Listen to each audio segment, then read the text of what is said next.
কোটা আন্দোলন কেন্দ্র করে সংঘর্ষে নিহতদের স্মরণে আজ রাষ্ট্রীয় শোক ও কালো ব্যাজ ধারণ কর্মসূচি পালিত হচ্ছে।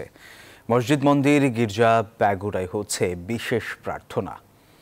এ বিষয়ে আরও খবর জানাতে এই মুহূর্তে সরাসরি যোগ দিচ্ছেন আমাদের সহকর্মীরা। প্রথমে যাচ্ছি চট্টগ্রামে, সেখানে আছেন সহকর্মী নয়ন বড়ুয়া। জয়, সহিংসতায় নিহতদের স্মরণে তো দেশ জুড়ে শোক আজ।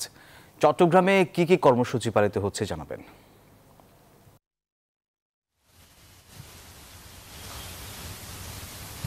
ধন্যবাদ সোহাগ আপনাকে। আপনি যথার্থই বলছেন যে সাম্প্রতিক যে সহিংসতা হয়েছে সেই সহিংসতায় চট্টগ্রাম সহ সারা দেশে যারা মৃত্যুবরণ করেছে তাদের স্মরণে আজকে কিন্তু সারা দেশে শোকের আয়োজন আছে। তা আমরা দেখছি চট্টগ্রামেও যেহেতু রাষ্ট্রীয় শোকের আয়োজন দেখতে পাচ্ছেন। সার্কিট হাউসে আমরা দেখছি এখানে পতাকা, জাতীয় পতাকা অর্ধনির্মিত করা আছে। একই সাথে সরকারি যে ভবনগুলো আছে সেখানেও জাতীয় পতাকা অর্ধনির্মিত আছে। একই সাথে যে স্বায়ত্তশাসিত যে প্রতিষ্ঠানগুলো আছে সেখানেও কিন্তু আমরা দেখছি জাতীয় পতাকা অর্ধনির্মিত আছে। এমনকি দুপুরের দিকে কিন্তু মসজিদে দোয়ার আয়োজন করেছে বিভিন্ন রাজনৈতিক সংগঠন। একই সাথে সরকারি যে প্রতিষ্ঠানগুলো আছে তারাও কিন্তু তাদেরও আয়োজন আছে। তবে যেহেতু বৃষ্টি পড়ছে বন্দরনগরী চট্টগ্রামে, তার কারণে এখানে তেমন কোনো এখন আমরা দেখছি না। তবে দুপুরের দিকে সেই আয়োজন আছে। শুধু মসজিদ নয়, মন্দির, প্যাগোডা থেকে নিয়ে সব জায়গায় বিশেষ প্রার্থনা আয়োজন করা হয়েছে।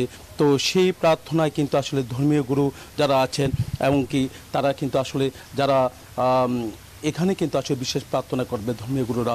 একই সাথে চট্টগ্রামের বিভিন্ন শ্রেণী পেশার মানুষ তারা কিন্তু আসলে মসজিদ, মন্দির, প্রায় বিভিন্ন জায়গায় তাদের অবস্থান থাকবে। তো এই ছিল আমার এখানকার সর্বশেষ। ফিরে যাচ্ছে আমার সহকর্মী, অপেক্ষা করছেন বরিশালে মিলনের কাছে।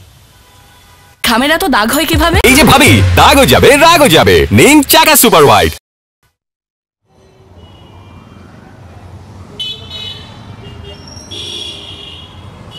ধন্যবাদ জয়।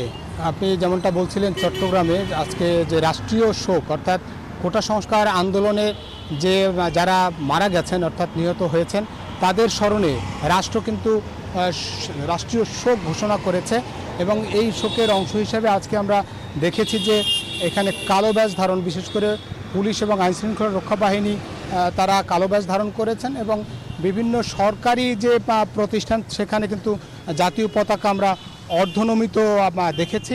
এছাড়া আপনি জানেন যে বরিশালের সারা দেশের সঙ্গে বরিশালেও মসজিদ, মন্দির, প্যাগোডায় কিন্তু বিশেষ মোনাজাতের আয়োজন রয়েছে। আমরা হয়তো দুপুরে সেই আয়োজন চলবে। এছাড়া যে বিভিন্ন দল অর্থাৎ আওয়ামী লীগ সহ বিভিন্ন দলও কিন্তু তারা এই রাষ্ট্রীয় যে শোক সেই শোক পালন করবেন।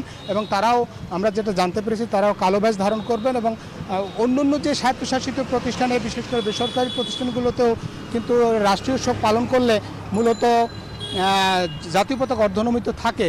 কিন্তু আমরা তেমনটা কিন্তু বরিশালে আমরা সেভাবে দেখছি না। এবং এই যে কোটা সংস্কার আন্দোলন ঘিরে যেহেতু গতকালকেও শিক্ষার্থীদের উপর হামলা হয়েছে, আহত হয়েছে, তাই জনমনে কিন্তু এখনও শঙ্কা রয়েছে।